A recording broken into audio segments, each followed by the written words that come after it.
Of all the parts we've added to our Catamaran since starting this build from the ground up, the bridge deck, hull sides, and transom, there's one area we've literally been waiting years to tackle: the bows.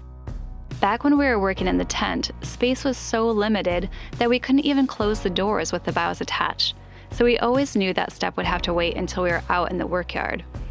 That didn't happen until last fall, and with the rush to get everything primed and painted, we pushed it to spring when we'd be focusing on multiple exterior projects. During the first summer of our build, we had already done some dry fitting and learned how tricky this part would be. The bows couldn't dip too low or angle too high. They had to line up perfectly, no shifting too far inboard or outboard. Every adjustment we made to fix one issue seemed to cause another somewhere else. Fast forward to now, and after a full week of dry fits and Matt grinding the interior of the nose cones to reinforce them with extra glass, we are finally ready to bond them on. We just need one last trip out, flashlights in hand, to make sure everything is exactly right.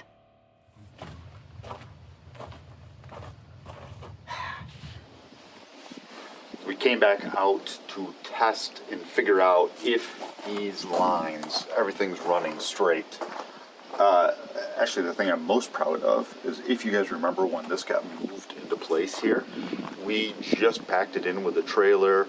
I put a level on in the galley and to check to see if it was fairly level fore and aft and from side to side, and then we just set it down and left it. I haven't touched it since. If you take a look, this is a line that runs even and parallel or flat on the boat. It is perfect. We checked the outside already. That is perfect. But the biggest thing is you look from side to side. So it's hitting right on that little chine area. Now look over on that side. It's hitting on the chine there too. Yes. I couldn't do this again if I ever tried. It was amazing how well this and how flat it actually got, but we're sitting perfect. But the whole idea today is to see the bows are going to go on soon, and we need to make sure the way that they fit, they almost fit into position enough that you can't do it wrong. You can't misalign them at all. But we figured out a way how to do that. But right now, we finally got it all tweaked in. You can see these different plates here pulling it in and out to make sure that we get it nice and level. But this follows that same line where the chine is here and shows us that we're not dipping down the front end or we're not raising it up too far. It's all right where it's supposed to be. We're doing the same thing over on that bow as well, so that's good. And then the other thing that we did is we took the line and measured, because we have a pretty predominant V shape to our bow section. It comes to kind of a sharp point in the forefoot all the way back to about midship. And so it makes it really easy to follow. We just put the laser here and sight that down and make sure that the bows aren't going to be tweaked in from side to side and they're running right in line with what the keel is, the center line of the boat. Of course, that would be a lot of extra drag if one of them's one direction or the other, and I don't even know what that would do to steering.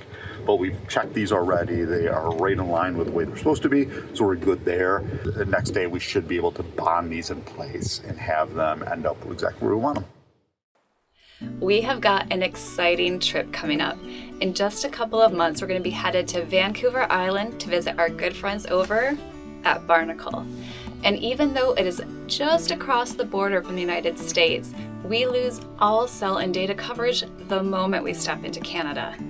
When we made this trip 2 years ago, it was surprisingly hard to stay in touch with our friends before meeting up, especially when it came to coordinating a pickup from the ferry dock. This time we're doing things differently. We're using Sally. Sally is an easy-to-use eSIM app that keeps you connected in over 190 countries. You download the app once, install the eSIM just once, and then you're ready to go. No need to switch for each country. That means no waiting in airport lines for a SIM card, no getting scammed outside train stations, and no wandering around just looking for Wi-Fi. Only reliable data from the moment we land. And for us, that means we'll be able to stay in touch with our friends throughout the visit. Plus, share all the incredible adventures and fjord views in real time on Instagram. Get an exclusive 15% off on data plans by using code MJSailing at checkout. Just download the Saily app or head to saily.com/MJSailing. Make sure to click the link in our description box below for more information. Oh, it's still so bright. We're getting an early start to the morning today. The sun is shining right on us here. But it is a cooler day right now. We're still in the upper 50s, so that is a perfect day to bond on the nose cones. We spent days getting them aligned, which you saw with the laser levels, so now we're gonna get them off one last time before they go on permanently.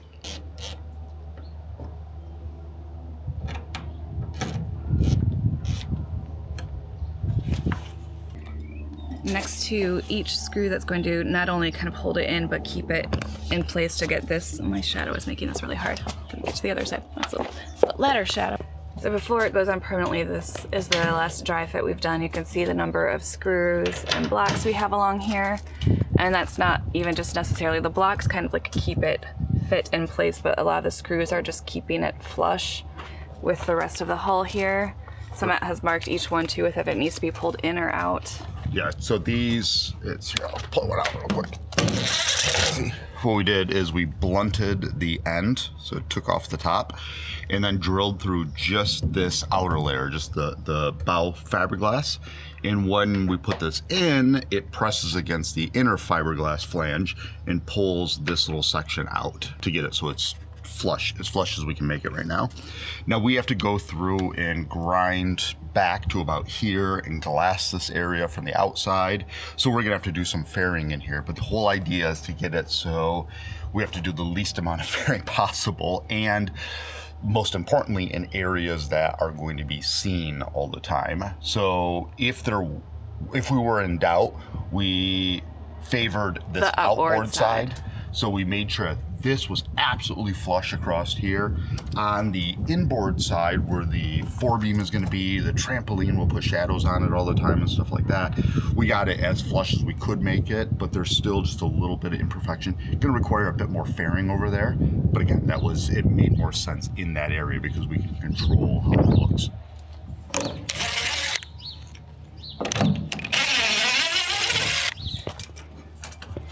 You can see Matt is measuring, this is bulkhead 1 here, our watertight bulkhead. We were gonna save these for later because we didn't want water to be able to get into that surface. But I realized that I need to be able to reach my arm in and be able to get any of the squeeze out when we put the flanges on. So I need an area or way to be able to access this. The way that the plans are is to have these cutouts. So I'm going to put cutouts in each one of these bulkheads.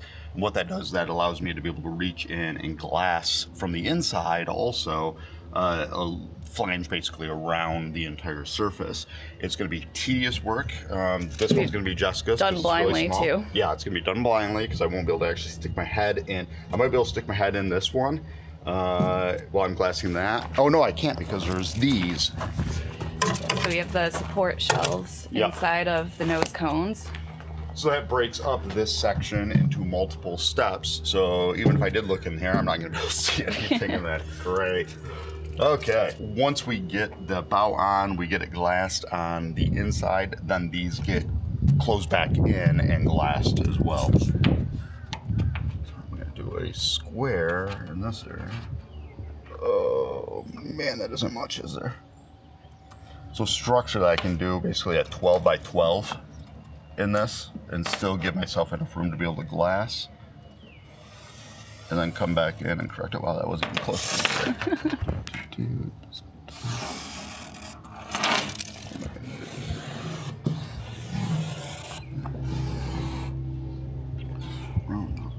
Edges. Use Timex. Yeah, Matt. I'm really happy I'm not Matt right now. We're all. Yeah, the commentary is my father-in-law. Ta-da! Well, Matt is all suited up in Tyvek and is getting ready to cut out the holes. I've got a much easier job here. I'm going to test the methacrylate in these colder temperatures, we did a test 2 days ago, 3 days ago when it first arrived in. It's around 76 degrees and it gave us that 18-minute work time that it said, 18 to 30. So now that it's 15 degrees cooler, I'm gonna see if we can get 30 minutes. Yeah, but we didn't. Oh, yeah.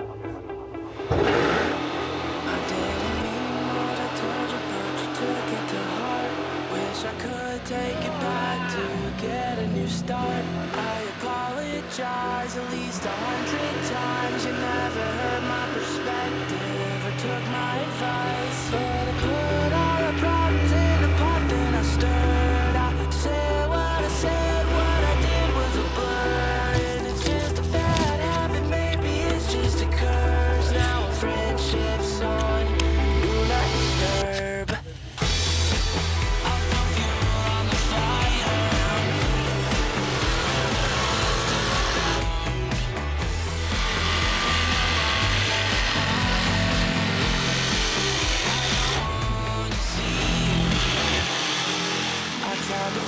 What was broken, but you made up your mind.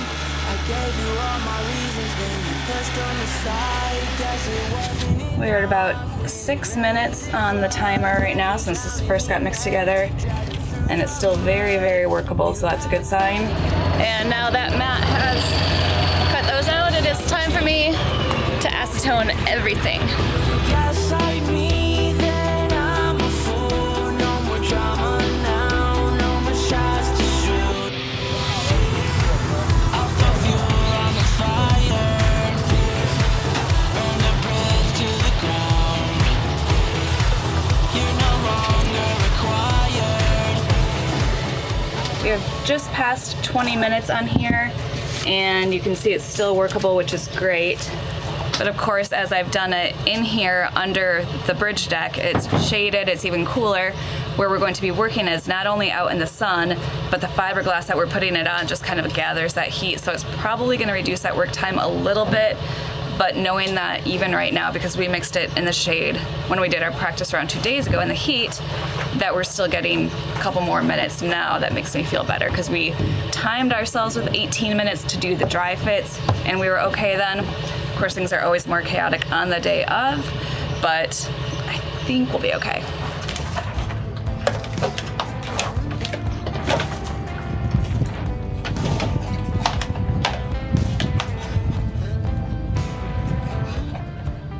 So we're getting these to 500 milliliters, or about a half a liter a piece. It's supposed to be equal volume on each part. So when we mix it together, we'll have 1 liter, which should cover one side. Only $100 for the extra piece. Just as faster, Matt. His is thicker. We had such a hard time trying to find this again. I can't remember, Matt will tell you, we paid maybe like $500 before for 10 gallons. $750. All of the quotes we were getting were $3,000. This was about $1,200, and part of the thing is the work times. It has the much shorter work time, so we better move fast.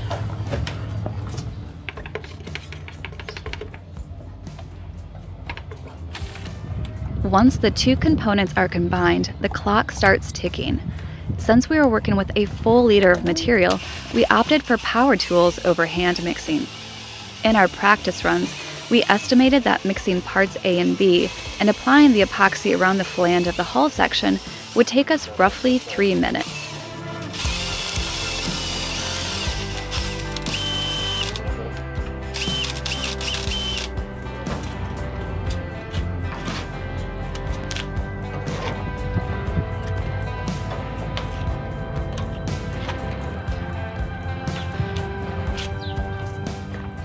While I started high, Matt went low, and we worked around each other to apply a thick, even base coat of methacrylate to the flange.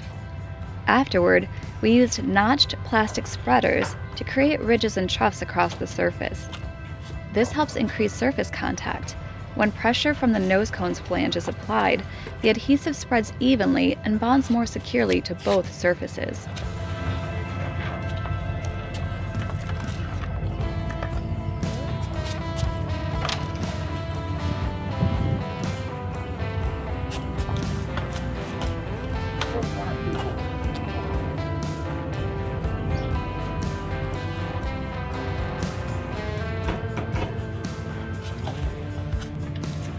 You're still looking pretty good on time.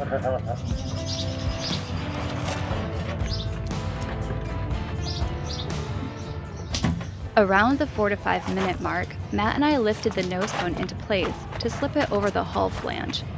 During our dry fits, the toughest part had always been getting the top section of the bow to sit flush with the deck, one of the reasons we called an extra set of hands for the day. After Matt helped with the initial push, I held it from underneath, while my dad, who has about 6 inches on me, kept pressure on the top. From there, Matt used our bottle jack to gently raise the entire cone before securing it in place with cleats.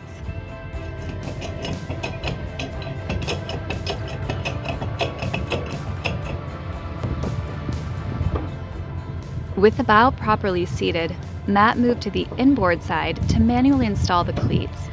About half were used simply to keep the nose cone and hull flange securely joined, while the others applied targeted pressure to fine-tune the alignment and bring the two surfaces perfectly flush.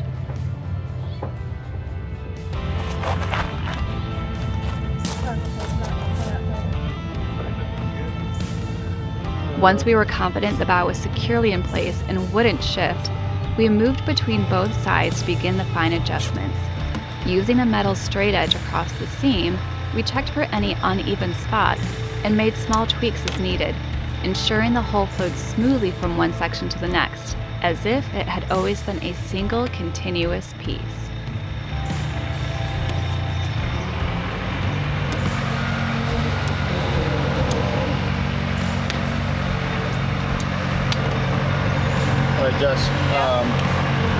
Can you go up and climb into the hull? Yep. And put that Straight up on the inside. straight from the inside. Yep. Make sure where I'm in closed glass, it's good. Super sad face. It did not work out as we planned. Is this where we were like, disaster! Disaster! No, it's one of those where we know that what just happened is going to cost us a little bit of time. We had tested a big batch of the methacrylate, and we tested a small batch again this morning, and both times it was setting in that like 18, 19, 20 minute range type of thing. So we set ourselves 18 minutes total. From the time the first Yep. two components came together. It was all going fine, and unfortunately, because we thought we had time, and I needed to align the inboard side first, is once I set that, then I could set the outboard side.